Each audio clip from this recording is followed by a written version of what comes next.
Hola, soy Fernando Fraquelli. Comenzamos Idas y Vueltas, una charla con los protagonistas del Congreso. Nos cuentan sus proyectos, sus propuestas y su tarea legislativa. Idas y Vueltas, por aquí, por BCN Radio.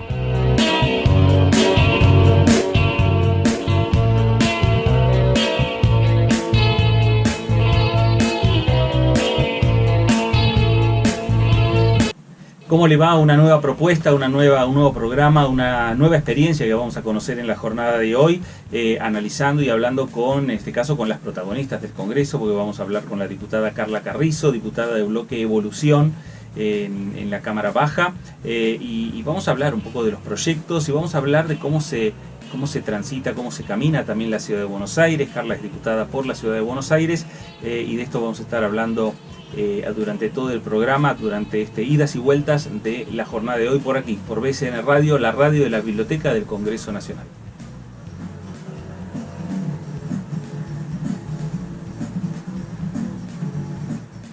Carla, ¿cómo le va? Muy bien, muchísimas gracias por la invitación, Fernando. Bueno, a ver, a veces uno ve a los diputados, ve a las diputadas sentados en sus bancas, a veces discutiendo fuertemente, acaloradamente entre ustedes, a veces en las comisiones, pero también hay un trabajo importante, interesante, de acuerdos, de la búsqueda de consensos. ¿Cómo se puede lograr consensos en este Congreso? Bueno, qué pregunta interesante. Sí, es como decís vos, Fernando, decirle a la ciudadanía, a la gente que nos escucha, que el Congreso no se agota en el recinto, que es lo que a veces se ve por televisión. En televisión se ve esos grandes debates, a veces muy disruptivos, incluso agresivos entre nosotros, pero el 80% del tiempo los diputados no trabajamos en los recintos sino en las comisiones. Ahí ocurre un poco, es el pulmotor, ahí es el pulmón del Congreso Nacional, son las comisiones. Y en las comisiones hay mucho más trabajo cooperativo, de consenso, como ese trabajo que no sale a la luz, pero finalmente ese trabajo diario que nos lleva al recinto. Y ahí sí te diría que hay algunas alegrías, porque tenemos resultados. Yo diría que cuando uno está en la política y está en la gestión, el resultado de la acción es mucho más medible. Uno termina el día y puede decir, tuve este resultado y lo puedo medir. En el Congreso Nacional es más difícil porque uno no controla todo el proceso decisional. Usted tiene que estar obligado a consensuar. Uno quiere que una idea llegue al recinto, bueno, necesita por lo menos 140 votos para garantizar y estar tranquilo. Así que necesita 140 adhesiones, 140 aliados. Bueno, si es por unanimidad, 257 es lo óptimo. Y la verdad es decir que no es imposible. Nosotros hemos logrado leyes por unanimidad en las dos cámaras. O sea que hemos logrado 257 voluntades acá y 72 voluntades en el Senado. Y han sido leyes que son modelos en Latinoamérica. Así que se puede construir un consenso en algunos temas. Obviamente no será la macroeconomía, pero en todo lo que es infancia y adolescencia, todo lo que es personas mayores y personas con discapacidad, te diría que son áreas de políticas donde estamos mucho más unidos que desunidos, aunque a veces tenemos visiones distintas de cómo hacer las políticas. Hay un poco más de arena para cooperar que en otras áreas de política. Claro, y sin dudas, por momentos el Congreso parece alejado de algunos temas, otras veces parece como que se acerca, a veces se ven muy difíciles lograr acuerdos y consensos. La última discusión que yo recuerdo que tardó mucho tiempo en el Congreso en ponerse de acuerdo fue en el poder de decidir quién iba a ser el defensor del niño o de la niñez en la República Argentina. La defensora de la niñez, ahora actualmente la doctora Graham, que ha visitado el Congreso en las últimas semanas, tanto en el Senado como en la Cámara de Diputados, y hoy parece normal la visita de esta funcionaria aquí al Congreso, pero tardó mucho en conformarse esa comisión, de tener finalmente esa defensoría. Realmente es un proceso. Yo te agradezco, Fernando, que lo pongas en escena para que la ciudadanía también un poco escuche, conozca un poco lo que ocurre acá. Esa institución, que es el Defensor del Niño a nivel nacional, tardó 16 años. Nosotros en este Congreso tardamos 16 años en cumplir con esa ley. Esa es una ley muy importante que tienen todos los niños.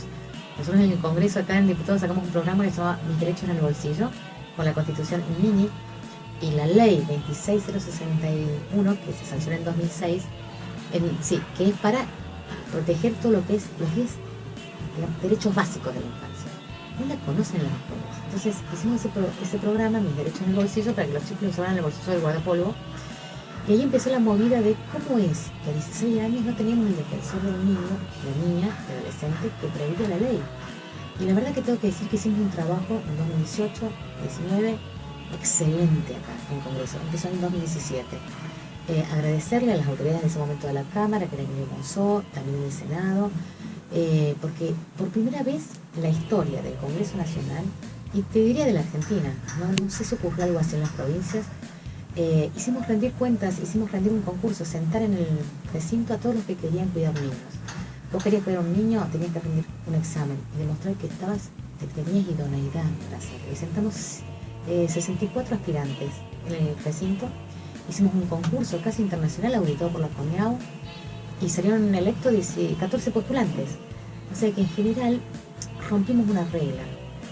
La idea de que las designaciones políticas también podían ser prestigiosas en el Congreso Nacional. Y ese concurso dejó tres candidatos. La defensora, que es la doctora Marisa Graham, con 2 adjuntos. Y fue un trabajo multipartidario, demostramos que podía haber transparencia en lugar de opacidad en una designación que dependía del Congreso Nacional, que podía haber velocidad con calidad, que podíamos ser auditados y que sobre todo los grandes que querían hacerse cargo de niños tenían que rendir examen. Esa fue una imagen tan potente y ahora la idea es que las provincias cumplan con la ley, también tengan sus defensorías de niños y adolescentes, solamente 7 provincias lo tienen, pero que no sea lo que a veces hace la política, ¿no? Que crea una institución para tener cargos y generar burocracia y darle cargos partidarios a sus amigos militantes, claro, de cualquier partido. Esto tiene que ser instituciones de excelencia, porque ¿qué trabajo más que genera cuidado, idoneidad y control que el tema de estar a cargo de las políticas de niños y adolescentes? Y sabemos que no siempre los sistemas de protección funcionan bien. Sabemos el caso de Lucio en La Pampa, y los diarios siempre están llenos de historias personales. Nosotros necesitamos esas defensorías para que auditen los sistemas de protección en todas las provincias del país. Tenemos 7, queremos crear con el mismo modelo del Congreso, o sea, de excelencia. Un organismo chiquitito, veloz, que tenga mucha capacidad de auditar cómo funcionan los sistemas de protección en cada una de las provincias argentinas. Son 7, bueno, vamos por las que faltan. También sirve para eso la Defensoría Nacional. La defensora tiene un periodo de tiempo. Tiene 5 años, las ratificamos en ambas cámaras, ella asumió en 2020, así que en 2025 se cierra el mandato y tenemos que volver a elegir por concurso quién le va a suceder. Puede ser reelecta, pero tiene que rendir examen. Claro. Bueno, a ver, estas son las políticas también que van uniendo. Por ahora no se ponen de acuerdo en la defensoría del defensor del pueblo a nivel nacional. En eso todavía eso es no tremendo, hay una tremendo, Fernando. Y yo creo que tendrían que seguir el modelo del defensor del niño.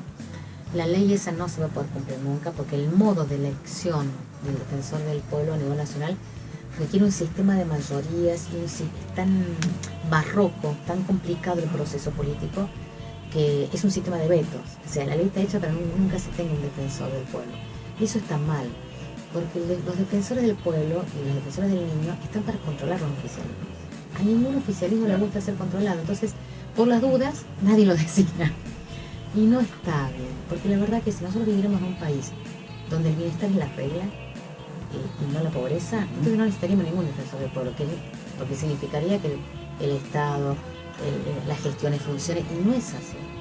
Las gestiones, la democracia ha fracasado en la calidad de gestionar lo público. El Estado nos llega mal, no nos llega con excelencia, la educación va un poquito a la deriva, entonces tenemos casi la mitad de la población en la pobreza, estamos atravesados por un poco de angustia todos los argentinos. No es un año difícil, fácil, la inflación, un poco cansados de que la democracia no produzca el bienestar que anhelamos. Entonces necesitamos que los organismos de control le digan a los ejecutivos de cualquier partido, así no, claro, que audite el dinero público, que sea muy exigente con los gobiernos. El Congreso tiene que nivelarse para arriba porque tiene ese poder de controlar más las gestiones públicas, de cualquier partido, ¿no? Seguramente cuando se empiecen con la discusión del presupuesto va a haber muchas diferencias entre oficialismo y oposición, pero hay temas que sí siguen uniendo al oficialismo y a las diferentes oposiciones del Congreso. 2 temas que usted está trabajando mucho.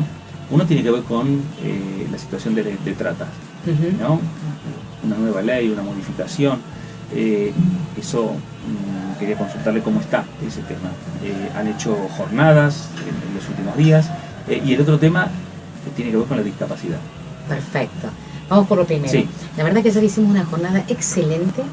Vinieron las protagonistas, que son víctimas, han sido víctimas de trata y han logrado salir de eso, que es terrible. La trata en Argentina y en el mundo a veces es algo que no tiene prensa, y no es bueno hablar de eso, está lleno de víctimas, de dolor, es informalidad. Entonces son temas que a veces no salen en los medios, pero hay muchas personas y víctimas detrás, sobre todo mujeres, niñas y adolescentes, sobre todo mujeres y niñas y adolescentes.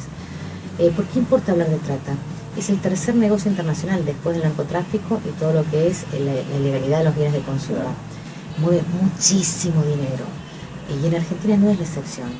La política de la informalidad y de la legalidad en trata, sobre todo en explotación sexual, tiene a mujeres y víctimas y niñas como víctimas en Argentina, que es tremenda en todas las provincias. Entonces ayer hicimos una jornada porque ya tenemos un ciclo de políticas. No es que el Estado fue ciego ni hizo nada, no. Fuimos avanzando, pero ¿qué pasa? Creamos un fondo que está muy bueno, que es un fondo de asistencia a las víctimas. Ese fondo está lleno de dinero, del dinero que se decomisa, ¿no?, a los proxenetas, a quienes hacen el negocio ilegal, informal. Y ese fondo tiene 3 millones de dólares, pero ese dinero no les llega a las víctimas. Claro. Otra vez un abismo entre lo que el Estado tiene y debería hacer velozmente, rápidamente. La víctima no puede esperar. Sobre todo, ayer fue el testimonio muy bueno de una gran activista que es Alika Kinan, que ella fue una víctima que logró sobrevivir, ingresó al sistema de la trata, la ingresaron a los 18 años. Es un testimonio muy potente, así que la verdad que fue con mucha intensidad, muy empático, muchísimas 27 ONG de todo el país trabajando en este tema, y fue una movida interpartidaria. Estuvo el exministro de Desarrollo Social, Daniel Arroyo, que siempre es un gran aliado, así que voy a hablar con la presidenta de la Cámara para que facilite un poco esto. ¿Qué queremos? ¿Cuál es el proyecto? ¿La ley no es clara en eso? No, el problema ¿cuál es? Que el fondo tiene plata, sí, pero ¿por qué no le llega a las víctimas? Porque la trata es compleja y tiene como 2 jurisdicciones. A nivel nacional es un delito federal, la trata. A nivel, depende del tipo de trata, porque la trata puede ser laboral, no necesariamente explotación sexual. Depende del delito, ya ahí la jurisdicción es provincial. Entonces tenemos como dos niveles judiciales conviviendo, y entonces la velocidad de la sentencia es muy lenta, y el fondo, no todas las víctimas reciben lo mismo, porque dependen de qué cosa, de lo que la sentencia del juez. Claro. Y reciben el dinero cuando hay condena. Entonces a veces sabemos que los procesos son 12 años, 10 años. Hay víctimas que vienen transitando el litigio 12 años. El dinero no les llega, se usa para fondos públicos cuando es un dinero que es un fondo fiduciario para víctimas. Entonces tenemos una gran diferencia y desigualdad entre víctimas, porque depende del tipo de condena, el tipo de delito, cómo el juez, la mirada subjetiva del juez, cuánto le da de reparación a la víctima. Necesitamos un piso mínimo, que ese fondo se use para todas las víctimas de trata en Argentina, independientemente de la provincia y la edad. Uno no puede discriminar. Bueno, a algunas les tocará más, todas sufrieron la misma imposibilidad. Entonces la verdad que estamos cambiando un poco el enfoque, decimos, está el dinero, que le llegue a las víctimas. Hagamos el circuito distinto. No importa que no tenga sentencia, ya nomás cuando hay una denuncia de trata, no podemos esperar que la víctima demuestre que se acabe un juicio. No, eso es un problema de quien es acusado, no de la víctima. La víctima es víctima del momento en que se descubre, ¿no? Entonces, en el momento que hay un procedimiento, en el momento que inicia un proceso judicial, esa víctima tiene que ser protegida. No puede esperar 12 años hasta que un juez decida. No puede. Más cuando el dinero está. Así que la verdad que fue un consenso muy bueno, un aprendizaje, y esperemos que esto se pueda resolver antes de fin de año. Bueno, estamos hablando con la diputada Carla Carrizo, diputada del Bloque de Evolución Radical, integra el interbloque de Juntos por el Cambio en esta Cámara de Diputados de la Nación. Estamos por aquí por idas y vueltas, estamos en BCN Radio, en la radio de la Biblioteca del Congreso Nacional. Carla, hablábamos del tema de la discapacidad, porque ustedes se reunieron 2 veces con Fernando Galarraga, que es el presidente de la Agencia Nacional de Discapacidad. Hay un tema que el mismo Galarraga lo plantea. Hay dificultades para otorgar, dificultades por las trabas que hay, la cantidad de trámites que hay que hacer para otorgar un certificado único de discapacidad. Así es, Fernando, la verdad que ahí coincidimos, empezamos una movida con todos los partidos. La verdad que tengo que agradecer mucho al diputado Martín Tetaz, porque cuando inició el año, pasa un poco también con los diputados nuevos que ingresan, tienen mucha, no vienen con el cansancio y tienen la frescura de, bueno, ¿cómo represento bien? Entonces es un concurso, se llamó en Twitter, el top 10 del trámite más inútil con el que uno hace el Estado. Vio que tenemos vínculos, cada uno en su provincia, pero los argentinos tenemos vínculos que podemos decir de 1 al 10 cuál es el peor trámite que uno tiene en el Estado. Claro. Y como yo trabajo mucho con infancia y adolescencia, lo había recibido mucho de los padres. Y todos los padres me han dicho, el peor trámite que tenemos que hacer es cuando tenemos un tema de discapacidad permanente, hacer la renovación cada 2 o 3 años, depende, porque la verdad que cuando la discapacidad es permanente no hay mucho más que probar. Sí, cuando la discapacidad es permanente, por ahí necesitamos más atención, con lo cual está bueno que las personas tengan el derecho a pedir más, pero no que el Estado diga cada 2 años, cada 3, renovar un certificado, claro, que no va a demostrar más que lo mismo, que es, digamos, ¿no es cierto?, que es una discapacidad permanente. Y es tan engorroso y es tan incómodo para una persona volver a probar lo mismo que probó hace 2 años. Entonces lo postulamos y ganó el primer puesto del trámite más inútil en el Estado argentino, la renovación del certificado único de discapacidad, cuando la discapacidad es permanente. Claro. Y la verdad, Fernando, que se generó una empatía tan positiva en todas las provincias, todas las ONG nos empezaron a escribir, adhiero, así que creamos en change.org había una petición de una mamá que la había escrito, ¿no? La había hecho la petición hace ya como 1 año y tenía, pongamos, no sé, 20 me gusta, bueno, con toda la movida que hizo Tetaz, que va a los medios, y ya se generó, y muchas de las diputadas que teníamos proyectos, como que nos dio una plataforma, claro, para darle visibilidad, bueno, pasamos como las 250.000 firmas, entonces ya se generó una cosa muy, muy buena, con mucha empatía, y que todas las ONG nos están apoyando, porque cada cambio que se haga en todo lo que es la política de personas con discapacidad, como nosotros tenemos una convención internacional de los derechos de personas con discapacidad, hay un artículo que dice que necesitamos el consentimiento, el aval de todas las ONG que trabajan con discapacidad. O sea que cada cambio tiene que tener mucho consenso. Y la verdad que cada vez nos escriben de todos lados. Y otra cosa, una movida muy linda, es que muchos concejales, legisladores de todos los partidos, ¿no?, están diciendo, adherimos a que el certificado, claro, único de discapacidad no sea renovable, digamos, todo el tiempo cuando la discapacidad es permanente, y que sea un derecho de la persona y no una imposición del Estado. Es cambiar el enfoque de un Estado tutelar a un Estado, digamos, que respeta la autonomía de las personas con discapacidad para decir cuándo necesito más. Así que la verdad que estamos con esta movida. El lunes que viene vamos a hacer una estrategia de incidencia, como le decimos, con todas las ONG. Y hay algunas ONG que han traído cosas muy interesantes con el certificado único de discapacidad. Y con esto lo digo porque es interesante, Fernando, claro, y cierro, que ahora queremos hacer, y le estamos pidiendo al diputado Florencio Randazzo, que él tiene una trayectoria en el tema de cómo fue, ¿no?, su digitalización y todo lo que fue la política que él tuvo con el DNI y el pasaporte. ¿Se acuerdan que hubo un antes y un después de Randazzo? Sí. Antes era un padecimiento sacar un pasaporte, hubo un antes y un después. Bueno, entonces le estamos pidiendo, porque una ONG que lo viene pidiendo hace como 4 o 5 años, que lo mismo sea con el certificado único de discapacidad. Que el certificado único de discapacidad es el único trámite nacional, vale en todo el país. Y las personas con discapacidad tienen muchos servicios, por ejemplo, la accesibilidad, no sé, en el tema del estacionamiento, en el tema del transporte, cuando uno va a una autopista, bueno, a pagar. Ahora, una persona que es no vidente, vive en San Martín, para venir a Capital, tiene que pedir la autorización del transporte en 3 líneas de micro distintas, y tiene un choclo de papelería. No puede ser así. Con el certificado único de discapacidad, que te dice que es digital, sube, chequea, pum, y ya está. Entonces, claro, queremos hacer fácil lo que es difícil. Las personas con discapacidad, nosotros, las que no tenemos alguna discapacidad, tenemos complejidad en otras áreas. Bueno, todos tenemos complejidad. En algunas áreas siempre la vida se nos presenta un poco más difícil que otros. Pero esos tienen un tema muy concreto. Muchos tienen problemas, dificultades con la movilidad. Bueno, hagamos más fácil la movilidad.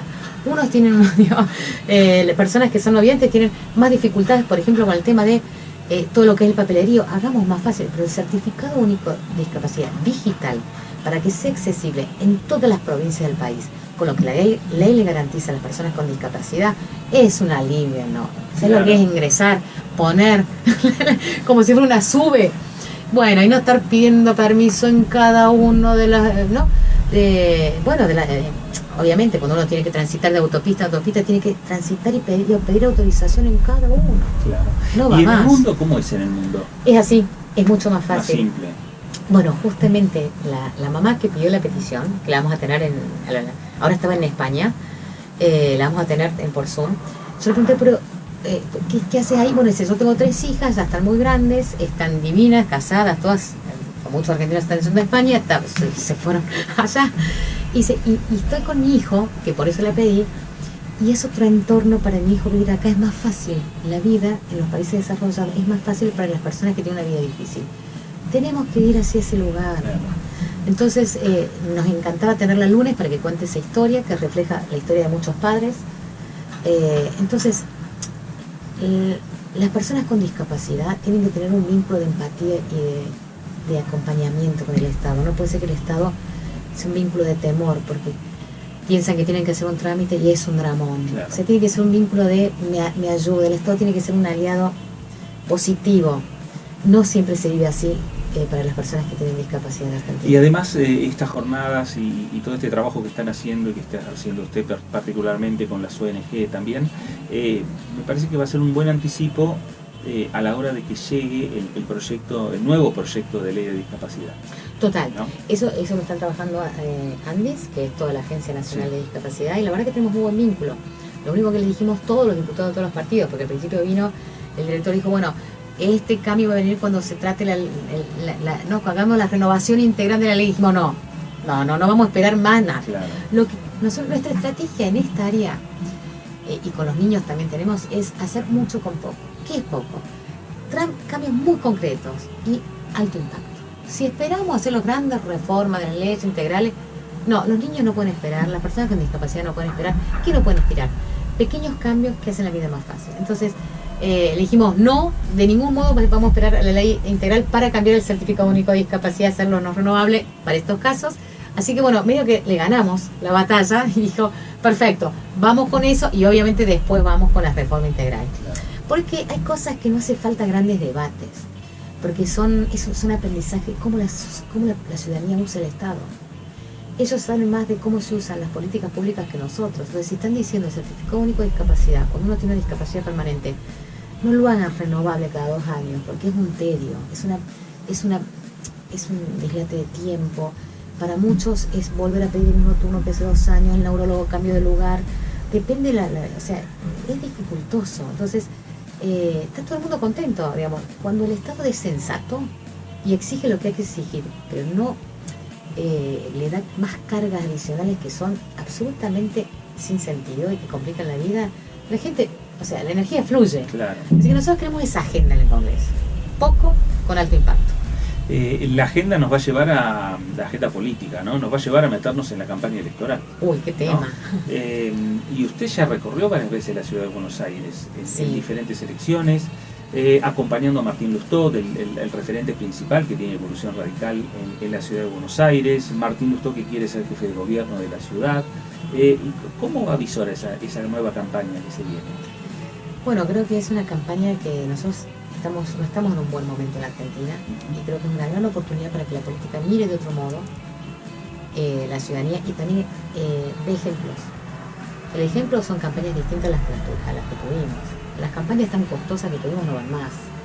El dinero que se gasta en campaña de los partidos es dinero que podría ir para políticas y servicios que le cambiarían un montón para bien la vida de los argentinos. Así que yo diría que la primera campaña, cuando hacemos campaña, es cambiar el modo en que los políticos representan en un periodo electoral. Primera cuestión. Segunda cuestión, hablar con una sensatez. Creo que la ciudadanía siempre va más adelante que la dirigencia política. Y ya sabe, ya parece cuando está como muy necesitada de cosas concretas. Necesita que le hablen con adultez, sin especulación, sin subestimar al elector.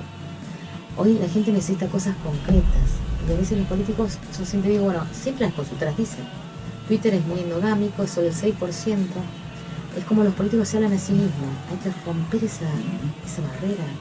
Hay una ciudadanía y un país con mucha orfandad, esperando liderazgo, sensatez, sobre todo austeridad. El primer mensaje de la política en las elecciones de 2023 tiene que ser qué está dispuesto a dar la política para ser más igual con la ciudadanía. Y aprovecho de decir que hemos recibido ahora las preguntas del jefe de gabinete que viene a diputados, y en algunas cosas le ponemos verde, como el semáforo, verde, amarillo y rojo, y algunas que le sacamos rojo. Rojo tiene porque necesitamos saber en qué cosas la información sobre el dinero público. ¿No son claros en esas respuestas? Hay respuestas que a veces no se dan. Por eso digo, le cuesta muchísimo a la dirigencia política mirarse, entregar. No puede ser, por ejemplo, las 44 empresas que tenemos en el Estado, que algunas pueden estar muy bien, otras pueden estar muy mal, nunca vinieron a rendir cuenta al Congreso. 44 empresas públicas, son enclaves estratégicos, algunas funcionan bien, otras funcionan pésimo. Ahora va a venir el debate del presupuesto. Necesitamos esas respuestas informadas en la jefatura del gabinete para poder hacer las preguntas correctas cuando se debate el presupuesto. ¿Cómo es que no vienen a rendir cuenta esas empresas? Entonces que el jefe de gabinete informe bien.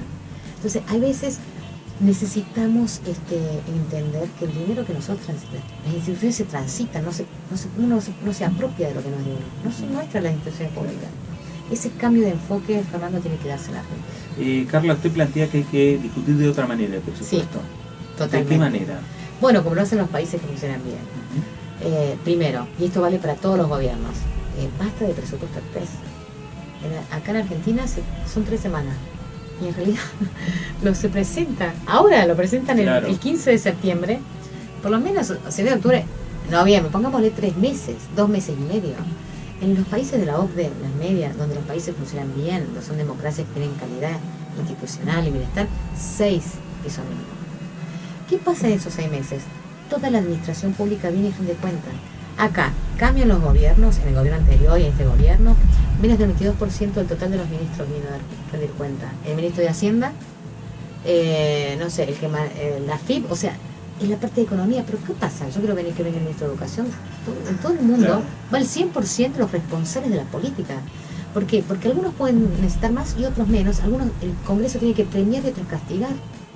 O sea, hay áreas de política que funcionan muy bien, tienen que ser premiados.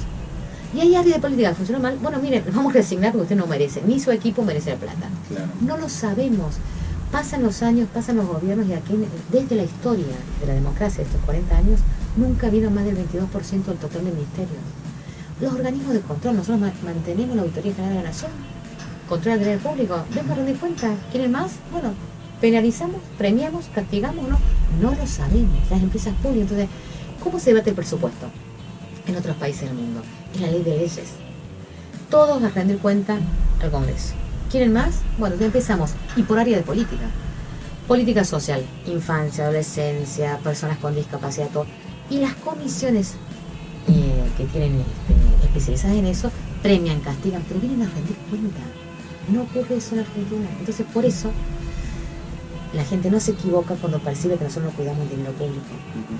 Entonces necesitamos profesionalizarnos. Así que hemos presentado un proyecto de modificar la ley de administración financiera, que ya tiene 30 años.